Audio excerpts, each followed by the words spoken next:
If you feel sharp pain at the front of your pelvis, it's not always a groin strain. They can be different things that I want to discuss in this video. Some of the common causes of this issue are pelvic floor overuse or tightness. You have to understand that inside of your pelvis muscles work with the outside to stabilize the pelvis.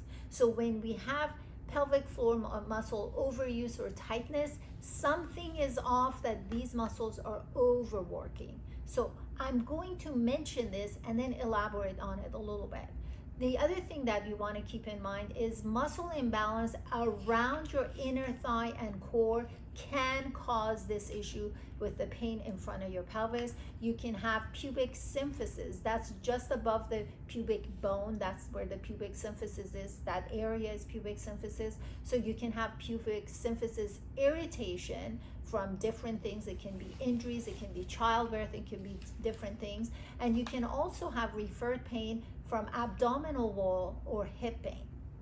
When we look at some of these common causes, you have to go beyond the cause to understand something else. Functionally speaking, you can have all of these things can happen as a result of wrong workouts, meaning you're doing the workout, but the right body part is not doing the workout. That's because there's a compensation patterns that are happening and that you're moving dysfunctionally. You can have the wrong ergonomics that contribute to this. You can have positions of masturbation or intercourse that are contributing to this. And you can, believe it or not, do wrong breathing. You see, in nature, the muscles inside of your pelvis are conditioned by proper breathing. That breathing is not something that we came up with. That's the breathing that we all did as babies. I call that biological breathing. I don't call it belly breathing because you can do that wrong. I don't call it diaphragmatic breathing because you can do that wrong. I don't call it 360 breathing because a lot of times people do that wrong as well.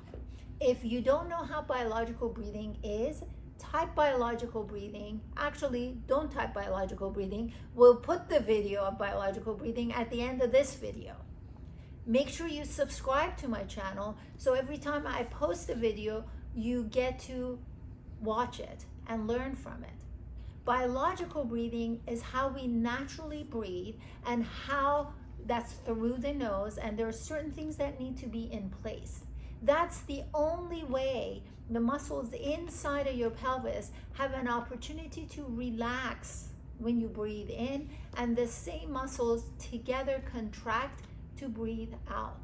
So every breath relaxes and strengthens the same muscles. These muscles respond to the outside surrounding for balance and coordination of movement. Balancing of your pelvis is so important because this is a foundation to the structure above. So you may have pain in the front of your pelvis. You may have it on the side, above, below, whatever the case is. There is not like, here's this one exercise that will magically make everything go away. I know that would have been nice, but the reality is you have dysfunctional patterns of movement that are leading to this issue. As long as they exist, you have this issue and there is more to come. There are certain things, certain lifestyle things like masturbation and intercourse that we just don't talk about. That doesn't mean that they're irrelevant. That just means we're not talking about it. The right positions, the wrong positions. When I say right and wrong, that means if that becomes your habit and it abuses your body parts, your hips, your back, your legs, whatever the case may be, now that becomes not a smart way to live your life.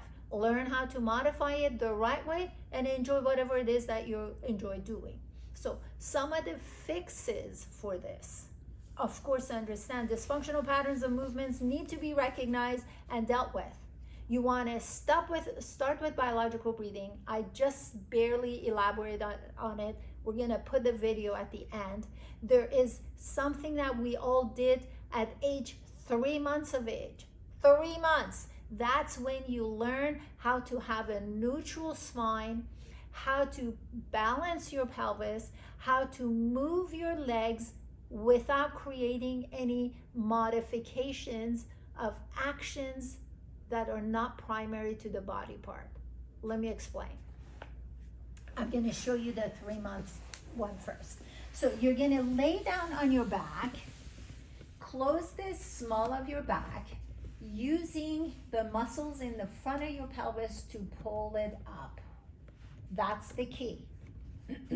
So you're not clenching your butt to shove it up, and you're not using your legs to push it into the pelvis to then move it up. You're using the right part of your body to rotate your pelvis into a neutral position. You're breathing biologically and you're staying in this position. Now you learn to have your arms in a W. Bring one leg up, flex your ankle, and you need to breathe biologically and bring the other leg up and flex your ankle. Your body should not move because you brought your leg up. The task of keeping your trunk on the floor and stabilize it is not the function of your leg muscles. Though many times when you're upright on your feet, a lot of times your legs are doing more than the legs job, or your hips or your socket part of the hip and socket joint are doing more. Who knows what else is happening? So there's too many versions of that that's happening. So at this age, you're learning to differentiate your trunk from your legs, and each part's doing its role. So now that you're in this position, now you can do what's called toe tapping. You can reach, tap the ground, flex your ankle, come back up. Reach, tap the ground, flex your ankle, and come back up. The whole time, my spine is on the floor and I am breathing biologically. This is a great practice, like I said, to differentiate your body parts, to make sure you know how to keep your neutral spine, your neutral pelvis, using the right body part. When your pelvis is tilted down or tilted up, in other words, it's not neutral. When your spine is not neutral, that connection to the pelvis becomes compromised. That connection is not stable, so it's easier for this pelvis to become unstable. The muscles inside the pelvis react more than they need to try to make up for what's not there. That is the problem. So you can have different presentations, different aches and pains, different malfunctions, and the source is the same. I hope this made sense. If you have any questions or comments, please put them in the description box here. Contact me if you need help with the issues that you're having, and do understand your body parts are here to serve you. If you're not providing the right environment for them to flourish, what do you expect? Hope this helped. Thanks for watching.